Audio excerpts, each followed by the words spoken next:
Praise the Lord. கர்த்தருடைய நாமம் பரிசுத்தப்படுவதாக. இந்த நாளையும் காண செய்த கர்த்தருக்கு கோடி ஸ்தோத்திரங்கள். தேவனுடைய பிரதான கிருபையினால் இந்த வாரத்தை நாம் அவருடைய வார்த்தையை கொண்டு பலத்தை கொண்டு ஆரம்பித்து அவருடைய பலத்தினால் இந்த கடைசி நாளிலே வாரத்தின் இறுதி நாளுக்கு நாம் வந்திருக்கிறோம். கர்த்தருடைய கிருபைக்காய் இரக்கத்திற்காய் நன்றியோடு ஸ்தோத்திரிப்போம். இந்த ஆயத்த நாளிலும் கர்த்தர் நமக்கு தருகிற வார்த்தை பிரசங்கியின் புஸ்தகம் 5ஆம் அதிகாரம் முதல் 2 வசனங்கள். எக்லெசியாஸ்டஸ் சாப்டர் 5 verses 1 and 2. நீ தேவாலயத்துக்கு போகும்போது உன் நடையை காத்துக்கொள். மூடர் பலியிடுவது போல பலியிடுவதை பார்க்கிலும் செவி கொடுக்க சேர்வதே நலம்.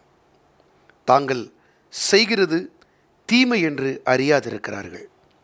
தேவ சமூகத்தில் நீ துணிகரமாய் உன் வாயினால் பேசாமலும் மனம் பதறி ஒரு வார்த்தையையும் சொல்லாமலும் இரு. தேவன் வானத்தில் இருக்கிறார், நீ பூமியில் இருக்கிறாய், ஆதலால் உன் வார்த்தைகள் சுருக்கமாய் இருப்பதாக. கர்த்தருடைய பரிசுத்த நாமம் மகிமைப்படுவதாக. அன்பான கர்த்தருடைய பிள்ளைகளே, இந்த ஆயத்த நாளிலே கர்த்தர் நமக்கு தருகிற வார்த்தை, 1, உங்கள் பலி ஞானியின் பலியாய் இருப்பதாக. 2, உங்கள் வார்த்தைகள் சுருக்கமாய் இருப்பதாக. கர்த்தருடைய பரிசுத்த நாமத்துக்கு ஸ்தோத்திரம் உண்டாவதாக. ஆண்டவரை ஆராதிக்க நாம் ஆயத்தமாகிறோம். ஆவியிலும் உண்மையிலும் ஆண்டவரை நாம் ஆராதிப்பதற்கு ஆயத்தமாகிறோம். அதற்கு கர்த்தர் நமக்கு என்ன எதிர்பார்க்கிறார் என்றால், முதலாவது, மூடரின் பலி வேண்டாம், ஞானியின் பலி வேண்டும். யார் இந்த மூடர், யார் இந்த ஞானி? கர்த்தருக்கு பயப்படுதலே ஞானத்தின் ஆரம்பம். இவர்கள்தான் ஞானிகள். இந்த ஞானிகள் எப்படி பலி செலுத்த வேண்டும் என்று வேதம் சொல்லுகிறது. அவர்கள் தேவனுடைய ஆலயத்திலே துணிகரமான காரியங்களை அவர்கள் பேசுவது அல்ல. அந்த மூடரின் பலியில் ஒரு நேம் சேக் சாக்ரிஃபைஸ். இப்போ சண்டே கிறிஸ்டியன்ஸை நம்ம நார்மலாக சொல்லுவோம். அதை தான் இங்கே வேத பகுதி சொல்லுது. ஞாயிற்றுக்கிழமைனா சபைக்கு போகணும், இது ஒரு கூட்டம் உண்டு. ஏனென்றால் நான் கிறிஸ்தவன், ஆலயத்துக்கு செல்லணும். ஆனால் இந்த மறைவான மன்னா பகுதியில் ஒவ்வொரு நாளும் பலப்படுற நம்ம எப்படி இருக்கணும்னா, மூடரின் பலியில் கர்த்தர் பிரியப்படுறதே இல்லை. ஒரு நேம் சேக் சாக்ரிஃபைஸ்.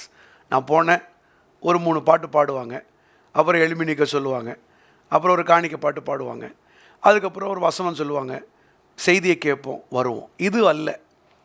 நம்முடைய பலி எப்படி இருக்குன்னா, அந்த பலியில் உயிர் இருக்கணும், அந்த பலியில் கர்த்தர் பிரியப்படணும், அந்த பலி கர்த்தருக்கு பிரியமான பலியாக ஒப்பு கொடுக்கப்படணும். அந்த பலி எப்படிப்பட்ட பலி? ஞானியின் பலி. நம்ம இந்த சனிக்கிழமையிலலாம் நம்மளை ஆயத்தப்படுத்தி ஜீவபலியாக ஆண்டவர்கிட்ட ஒப்பு கொடுத்து, எந்த இடத்துலலாம் தேவசித்தம் செய்யாமல் இருக்கோமோ அதில் எல்லாம் தேவசித்தம் செய்கிறதுக்கு ஒப்பு கொடுத்து நம்மை தேவனுடைய சந்நிதியில் கொண்டு வந்து காட்டும்போது கர்த்தர் இந்த பலியை ஏற்றுக்கொள்ளுகிறார். இவர்கள் தான் ஞானிகள். ஒரு ஆயக்காரன் பாருங்கள், தேவனுடைய சமூகத்தை பார்க்க துணியாமல் தன் மார்பில் அடித்து கொண்டு பவியாகிய என் மேல், அதாவது அவன் அந்த பலியை உண்மையாக கொடுக்கணும்னு நினைக்கிறான். அதை பரலோகத்திலிருந்து ஆண்டவர் பார்க்குறார். இன்னொருத்தன் பரிசேயன் தன்னுடைய நீதியெல்லாம் சொல்லிகிட்டே வரான். தசமபாகம் கொடுத்தேன், காணிக்கை கொடுத்தேன், வாரத்தில் இப்படி ஜெபிக்கிறேன், இப்படி நான் உபவாசம் பண்ணுறேன், தன்னுடைய நீதியெல்லாம் சொல்லிகிட்டே வர்றான்.